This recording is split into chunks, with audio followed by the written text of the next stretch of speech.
İstanbul. Memleketim, doğduğum yer, çok sevdiğim bir yer. Eski İstanbul'u çok hasret ediyorum. Artık yok.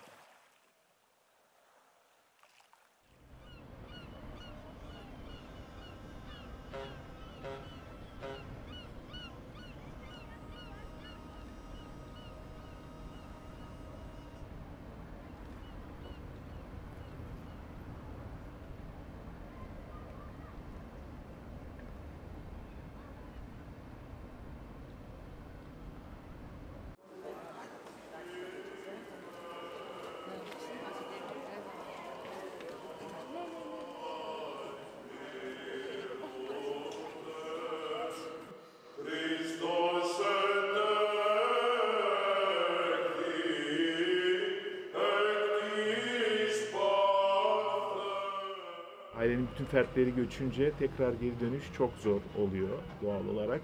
Bereket ailem göçmemişti, göçmeyen ailelerdendi. Hem üniversiteyi bitirdim, Atina'da bitirmiştim. Hem de ben oraya ait olmadığımı anladım. Gitgellerimi çok yaşadığım için en nihayetinde kesin dönüş kararı aldım. Ve o tarihte Patrikhane'de de Muganni olarak 99 yılında görevime başlamış oldum.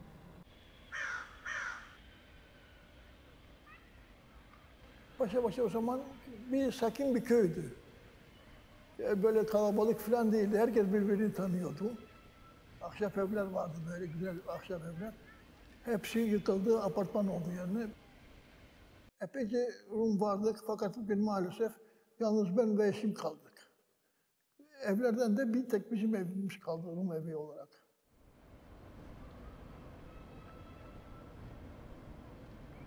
Ben hatırlıyorum, babam dedi ki bizim yerimiz burada değil. Annem daha temiz söylüyordu. Ben öldüğüm zaman beni oraya götüreceksiniz. Anladınız mı? Öyle konuşuyordu annem. Beni burada gömmeyeceksiniz. Orada. Anne, öyle şeyler olmaz. Çok para istiyor yani cenaze. Yani öyle konuştum annemle. Neyse, beni oraya gideceksin. Akrabalarımın yanında olmak istiyorum dedi. Annemin, babamın yanında. Onu şimdi yapıyorum.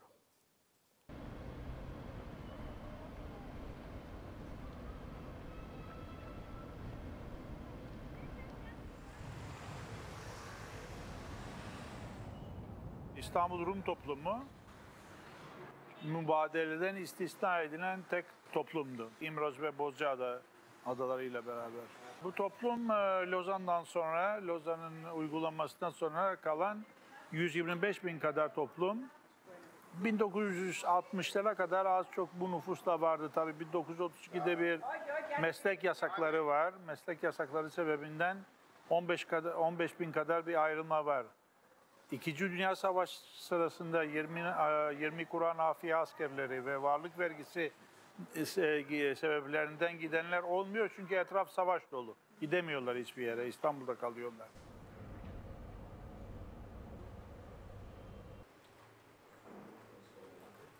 ...20. asrın başlangıçta aşağı yukarı 100 bin Rum var. 110 bin var yani. Bütün mübadeleden sonra. Evet.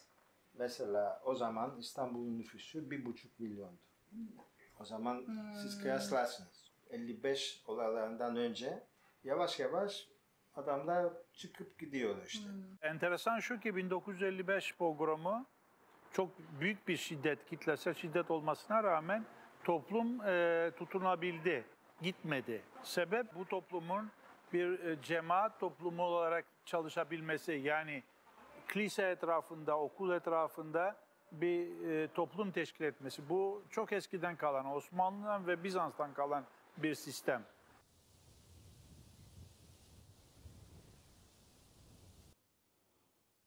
Babam ve bazıları diyorlar geçecek. Her zaman öyle diyorlardı. Çünkü 1942-43 Aşkale vardı ya. Aşkale. Anadolu'ya gönderiyorlardı adamları, Rumları. Orada çalışıyorlardı. Yarıları öldü orada. Yarıları geri geldi. Rusya yaptı, bırakın dedi. Ondan sonra vergi geliyor. Yani vergiler, varlık vergisi.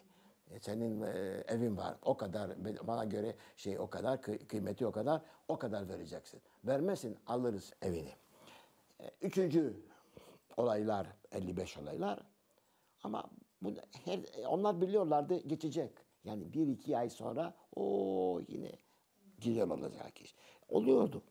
Ama aldı şimdi geldi 1964, 63-64.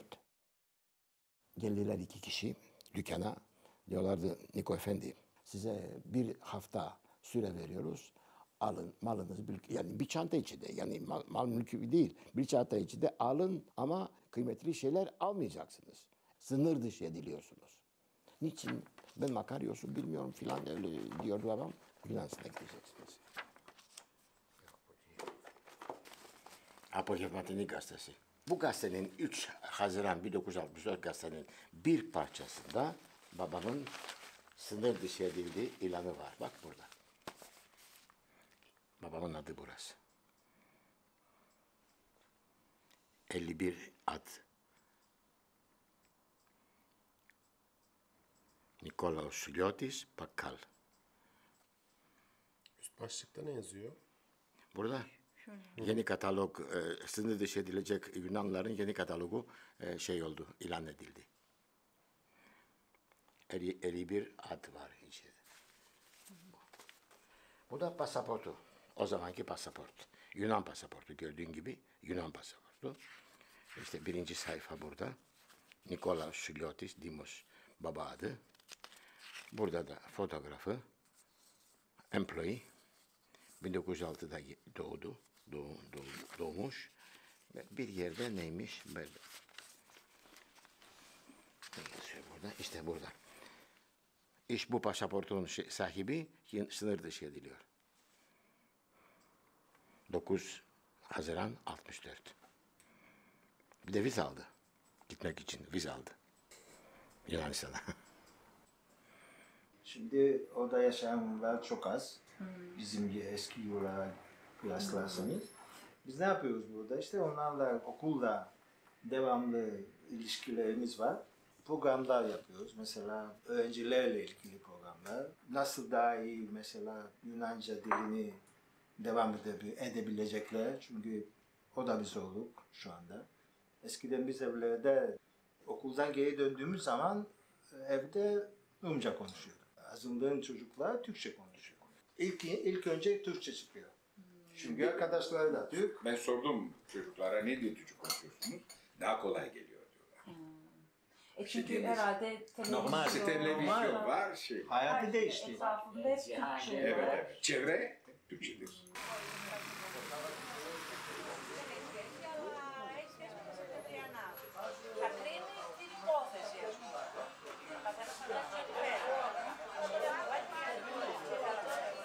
Oğlum burada doğdu. Bana günün birinde dedi ki, peki sen İstanbul'da yaşıyordun. Orada Müslüman mıydınız siz? Onlar Müslüman, siz neydiniz falan. Mecbur oldum, aldım. Çocuk 6 yaşındaydı o zaman. Götürdüm, Patrikhane'yi gördü, Rum kiliselerini gördü. O tarihi mektepte öğreniyorduk, Bizans tarihini. Yani bunun bir devamı olduğunu anlattım. Yani Bizans'ın devam ettiğini. Tabii, devamı olarak biz orada yaşadık, orada büyüdük. Sonra istemediler bizi. Zamanla gitmeye mecbur olduk dedim. Onun için şimdi yine dost olarak gidiyoruz. Bizim orada hatıralarımız var. Bütün hayatımız orada geçti. Orayı unutamayız. Sevdiğimiz bir yer. Yürüyorduk. O zaman bak yoktu o zaman ya. O zaman yoktu. Yoktu ya. Yürüyorduk. Ne diyorsun ya? O zaman yok. O zaman yoktu. Bir tram var Beyoğlu'nda. Melek sinemasına gidiyorduk. Fitaş, dünya. Giriyorduk içeri, çıkıyorduk. Diyor. Ben en çok Atlas'a gidiyordum. Atlas'ın ne? Sonra Saray sinemasına gidiyordum. Saray sineması. Saray Ne? yanında Fitaş'a gidiyorduk. bir şey yapıyorduk, bir pilav. Yeni melek mi? Yeni melek ne? Tavuklu pilav yiyorduk işte. Tavuklu pilav. En güzel tavuk. Orada sarayın Kazan yanında, gibi sarayın tavuklu yanında. tavuk göğsü. Bir şeyi anlatın turşuyu. Turşu suyu. Ne kadar, nasıl anlatayım sana? Ne kadar turşu? Acı. İstanbul'u izliyorum. İstanbul için burada geldik. Türk kanal şeyleri koyduk yani İstanbul'u görmek için. İstanbul. Fakat eski İstanbul. Bugünkü İstanbul'u görmek istemiyorum. Dedikleri gibi ki Beyoğlu'nda o kadar kalabalık, o kadar görmek istemiyorum. Bilmem neden. Eski İstanbul'u çok seviyorum.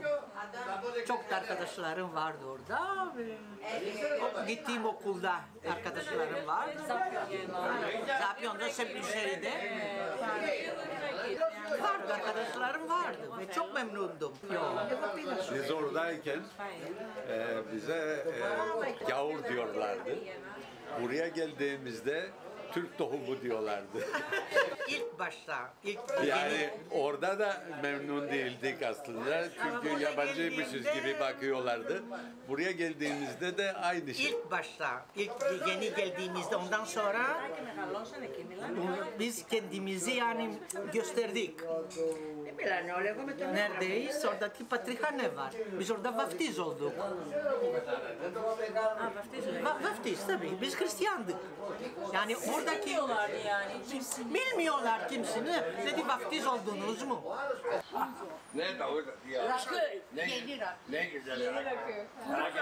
O zamanlar daha güzel içki yok. Bu da whisky dedi bana, değil mi? Hangisi güzel? He? Rakı. Şimdi bir olur ne yaptılar? Kram koydular. O zaman kram yoktu.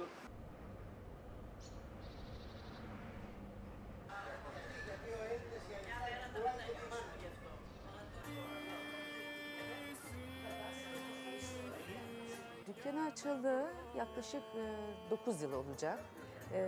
Çok şükür İstanbulluların buluşma noktası oldu burası. İstanbul'dan gelenler, İstanbul'dan göç edenler, burada yaşayanlar, turistik amaçla gelenler hepimizin buluşma noktası oldu. Biz İstanbulluların Palio Falira'yı seçme nedenlerimizin başında aslında denize yakın oluşudur. Örneğin mekanımız denize 150-200 metre uzaklıkta. İşim gereği zaten pek fazla dışarıya çıkamıyorum, gidemiyorum ama denizin orada olduğunu biliyorum. Bu çok önemli bir nokta hepimiz için.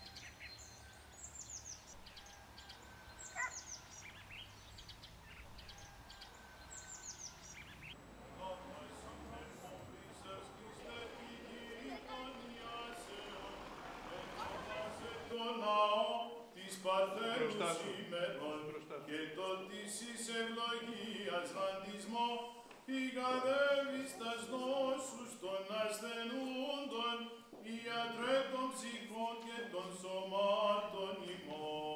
Παρθένος έτε και σαπυρόγαμε και παρθένος έμεινας μήτερα νύμφευτε Θεότο και Μαρία. Χριστόν τον Θεόν και Θεέ σωθήνε ημάς. Παναγία Θεότο και Παρθένε των χειρών. Ben aslen İndozluyum. Ailem burada doğdu. Yani dedem benim keman öğrenmemi istiyordu. Fakat o kısa zamanda tabii keman öğrenmem mümkün değildi o 1-2 aylık zaman zarfında. Haliyle burada bu Rum kültüründe bir gelenek olan çocukların küçük yaştan kilise musikisine gitmeleri, yani ilk etapta o ortamı teneffüs edip o müziği dinlemeleri, ikincil olarak katılmaları, alacakları derslerle de bunu benimseyip bir hem hayat tarzı hem bir uygulamaya sokmaları diyelim. Ben tabii o yıllarda İstanbul'da yaşadığım için İstanbul Rum Patrikhanesi'nin o zamanki baş mühendisi Leonidas Asteris'e ailem götürdü. O beni dinledikten sonra getirebilirsiniz dedi aileme ve ben 86 yılında, o zaman 12 yaşındaydım, İstanbul Rum Patrikhanesi'nde korosuna katılmış oldum.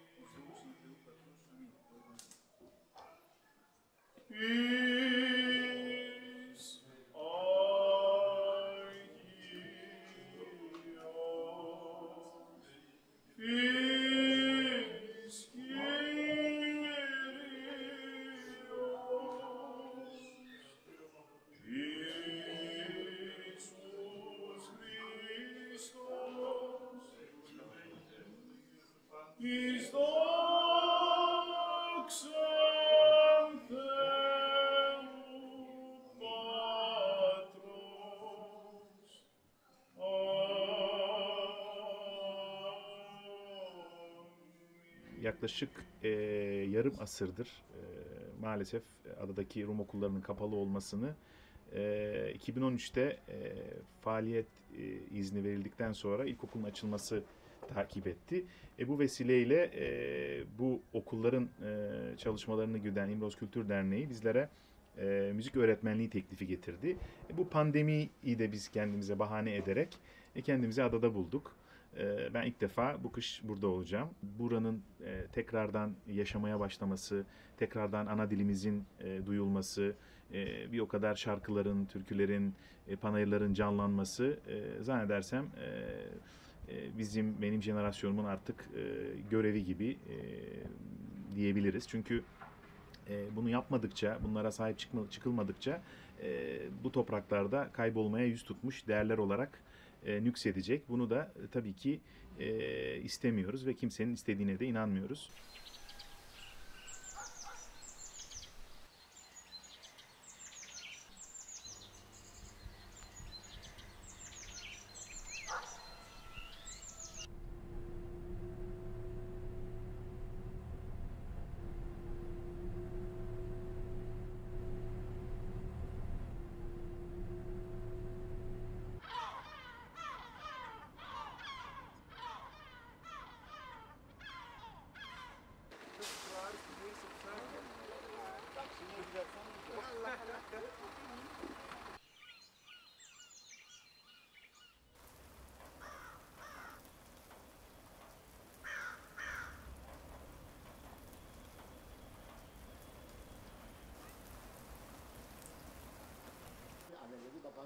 Daha çok bu ruhban okulu için. Bu dediğiniz ruhban okulu için buraya gelen öğrencilerin velileri geliyor. Evet.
Και αυτή η μέρα η προσκύνηση των μάγων σε προσκυνούσα τάξης εθνική λόγια, το προσεβηρή των εθνών μέλλον σέβας. Και αυτή η μέρα μνήμη των θεσαμένων ποιμένων των Κύριων.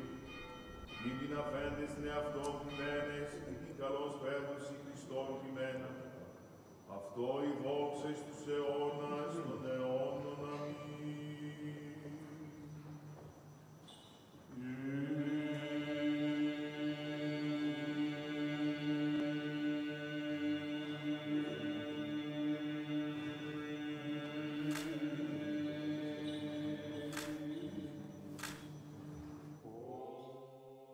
Ekümenik Patrik Bartolomeos'un tahta çıkışından 1991'den bu yana Patrikhane'de gazeteci ve fotoğrafçı olarak çalışmaktayım. Bu olayların 50. yıl dönümü dolayısıyla Dimitros Kalamenos'la bir mülakat yaptım. O olayları bize canlandırdı. Nasıl olduğu saniye saniye bize anlattı onları ve burada da mülakatı var. Bu ve eline tam 50 sene sonra bu makineyi verdim ki bu makineyle 50 sene evvelince bu fotoğrafları çekti ve bize görme fırsatını bize verdi.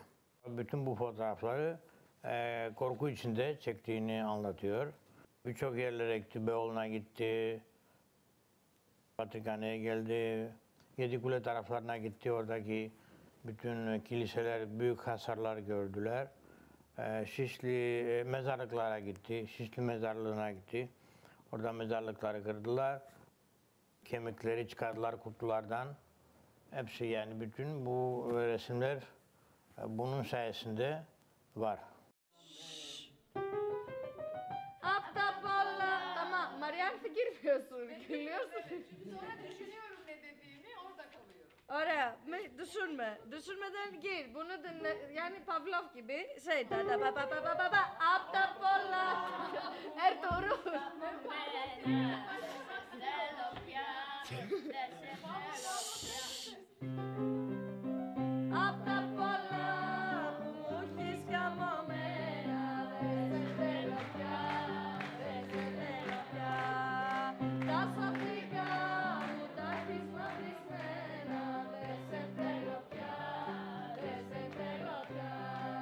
Yayın Evi aslında bizim başından beri düşündüğümüz bir daha geniş bir kültür kolektifinin bir şeyiydi, ilk ayağıydı.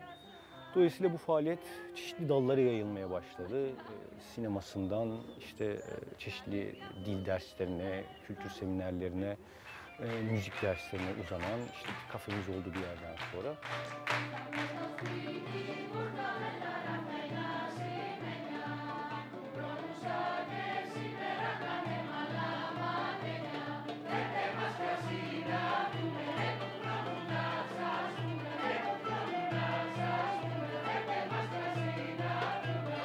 Kahve sattığımız bir yer olmanın dışında, olmanın haricinde esas itibariyle insanların gelip buluşup kaynaştığı ve işte bizim yayın faaliyetimiz etrafında çeşitli faaliyetlerin örüldüğü bir süreç olarak, bir girişim olarak düşündük ve orada doğmaya başladı. Yani Yunanca dersleri, müzik dersleri, dans dersleri bunun etrafında şekillenmeye başladı. Bu militarist, milliyetçi, şovinist iklimin yerine daha barışçıl bir atmosferin oluşumunda İstos'un da küçük de olsa katkıları vardır. Yani bizim yaptığımız işte o müzik dersi ya da dil dersi ya da yayın faaliyeti sadece genel anlamda işte böyle ne diyeyim ticari iktisadi girişimler değil. Bunlar aynı zamanda aşağıdan yukarıya barış, kardeşlik, demokrasi ve çoğulluk yolunda atılmış küçük adımlar, kuşkusuz küçük adımlar.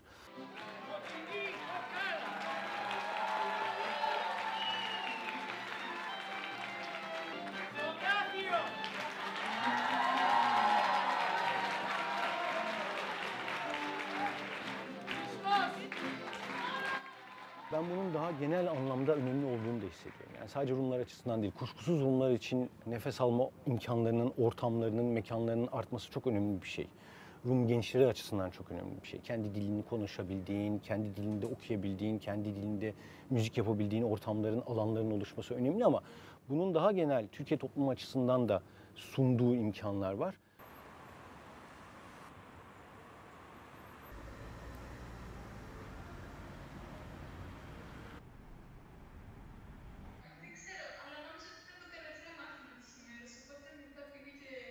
Είδες ότι έχεις αγγλικά και απογοητεύτηκες. Ναι, φίλε, τώρα βλέπω, ακούω TikTok και λέω τι γίνεται, ποιος καλεί.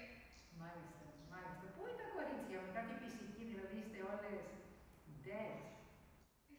Ήρθε και η Βανέσα, μπράβο Βανέσα, το καλό το κορίτσι. En büyük sayımız öğrenci olarak bunu 1961-62 eğitim öğretim yılında rastlıyoruz. 720 öğrencimiz vardı. Şu an okulumuzun bünyesinde 47 öğrenci bulunmaktadır.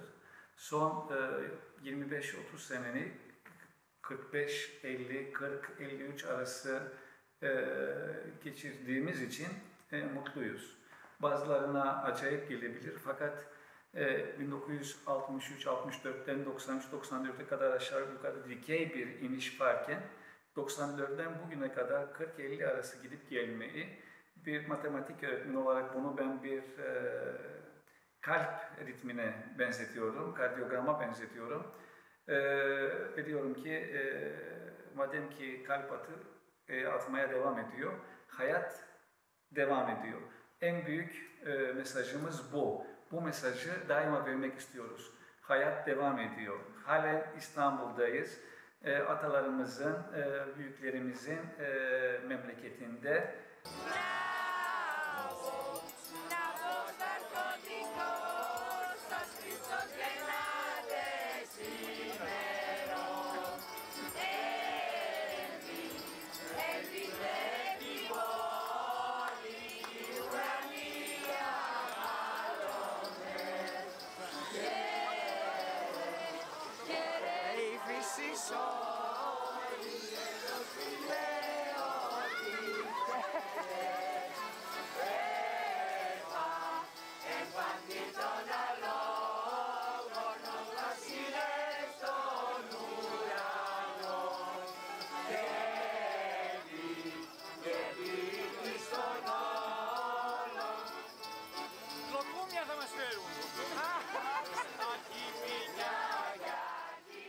Gelecek kafamızda bir soru işareti olarak görülmekte.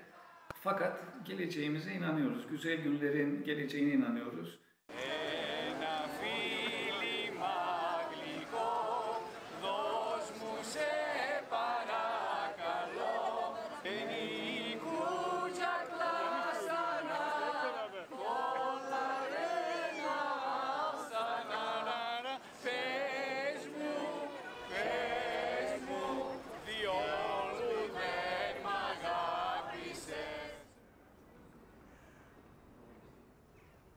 Dünyada faaliyet gösteren en eski Rum okulu.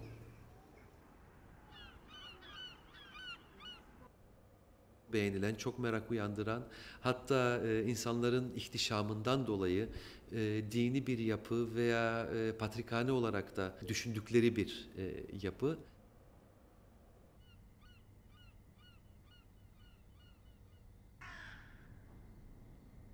Okulumuzda sadece İstanbullu öğrenciler okumadı. Okulumuzda Anadolu'dan gelen, Ege'den, İç Anadolu'dan, Yunan adalarından, şu andaki Yunan coğrafyasından gelen çok öğrenci okudu.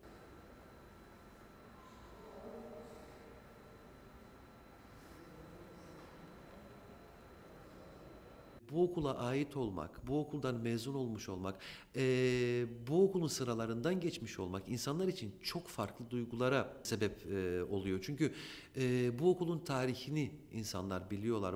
Bu okuldan kimlerin geçtiğini, bu okulda kimlerin ders verdiğini, hiçbir suçları yokken nasıl uzaklaştırıldıklarını, öğretmenleri atanmadığı zaman boş geçen derslerini, o derslerini dolduran öğretmenleri, fedakar öğretmenleri düşünüyorlar. Eski mezunlar hem çok güzel günler gördüler, hem çok zor günler gördüler. O bakımdan eğitimde her zaman önceliklerimizin insani değerler olması gerektiğine inanıyorum. Ve umarım ki işte bizi 43 kişiye bırakan, bu okulu sayısını 43'e düşüren zihniyetlerle bir daha hiçbir zaman karşılaşmayız.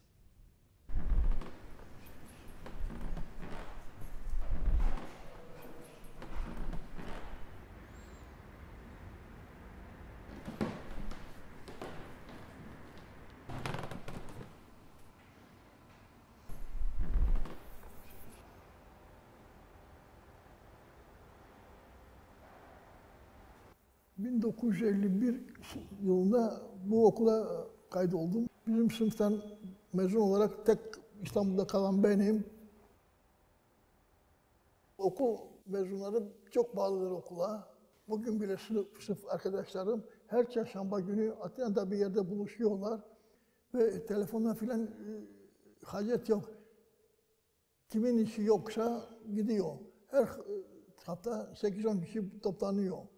Okuluma çok şey borçluyum. Yani bunu söylemek istiyorum. Hayatım bize öğretti. Derslerden başka hayatı da öğretiyordu bize. 1938'den 1970 senesine kadar devamlı Paşabahçe'deydim. Evlendiğim zaman maalesef Paşabahçe'den gitmeye mecbur oldum. Kadıköy'de oturduk. 47 sene Kadıköy'de oturduk.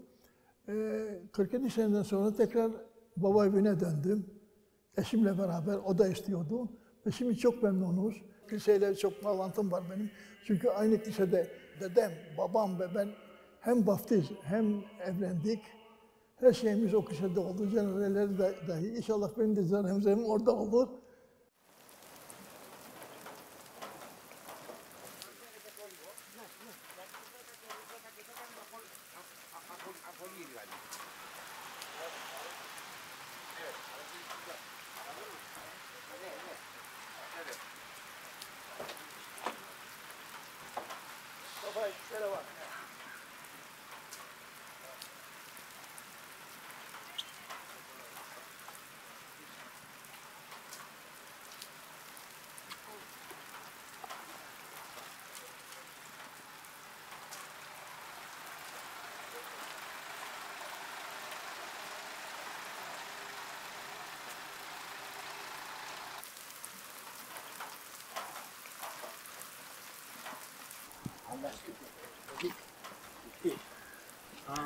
Ne güzel. Ne güzel. Ne güzel. Ne güzel. Çok Miltiades Mastihopoulos. Yazdılar doğru değil mi? Νικόλαος ο Λιώτης. Ήταν ο πατέρας ο Νικόλαος του Λιώτη. Ελένη ο Λιώτη μητέρα. Η μάνα μου ήταν Μαστιχοπούλου και έγινε σου. Μάλιστα. Τώρα φέρα και τα οσά του πατέρα και της μάνας. Şeyine mi koyacağız, kutuna mı koyacağız, kemikleri? Πώς θα το βάλουμε. Του ήρεκαν. Και ανάπτυξε οlduktan sonra βέβαια. Ναι, βέβαια. Açacağız.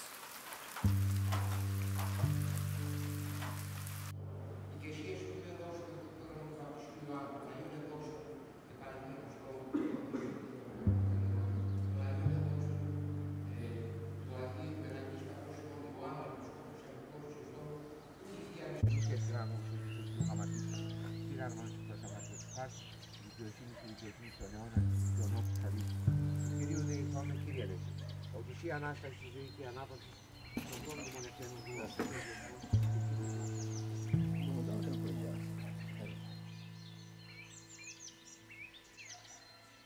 Νικολάου, Ελένη, Κωνσταντίνου.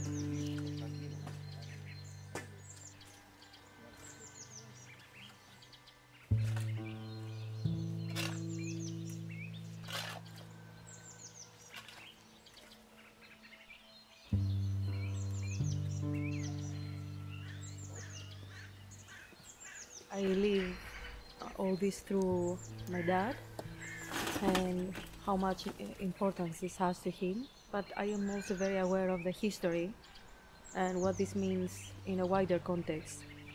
So to have this cemetery here in what for us is Constantinople, and to see all these Greek people, it's like life after life, so they still live here, and I'm very happy that this trip happened, because now my grandfather and my grandmother are also part of this history. So that's the way I look at it, and that's why I think it makes me emotional, because my personal relationship to my grandmother is always there, and it doesn't change. But this is history, and to me that's very important. I'm glad my dad had the courage and he insisted in doing that.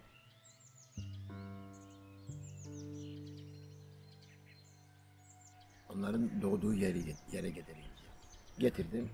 Anaların, babaların aynı özelliğin içinde koyduk. İşte artık ben sanırım ki onlar yüksekten göklerden görüyor bizi. Onların modu şimdi gülüyorlar yani. Ben karma karışıkım bu anda. Evet, çok mutluyum ben de. Çünkü onlar çok mutlu olduklarını hissediyorum ben. Onun için ben de çok mutluyum. Üzgünüm. Çünkü bunları buraya bırakacağım. Yine geri geliyorum. Yine belki bir sene, 2 sene, 10 sene sonra gelirim. Eğer yaşıyorsam. Bırakıyorum ama çok emin ellere bırakıyorum. Anaların, babaların elinde. Evet. Şimdi yanındalar. Yanındalar. Bu kadar.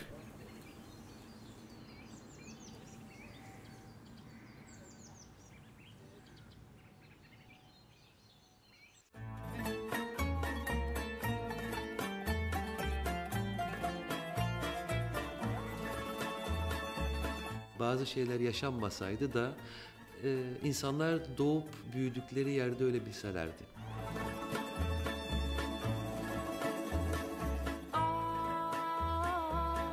Mazi anıyorum. Sevdam içimde sarhoş. Bir kız vardı aşağıda, rıhtımda bana bir mendil sallıyordu. Belki başkasına sallıyordu. Ama o kızı bana sallıyordu diye düşündüm. Ama bunu biliyordum. Yani Galata okulda öyle bir öğrenciymiş yani. Öyle sandım. Bak dedim, bu beni seviyordu, ben bunu bilmiyordum.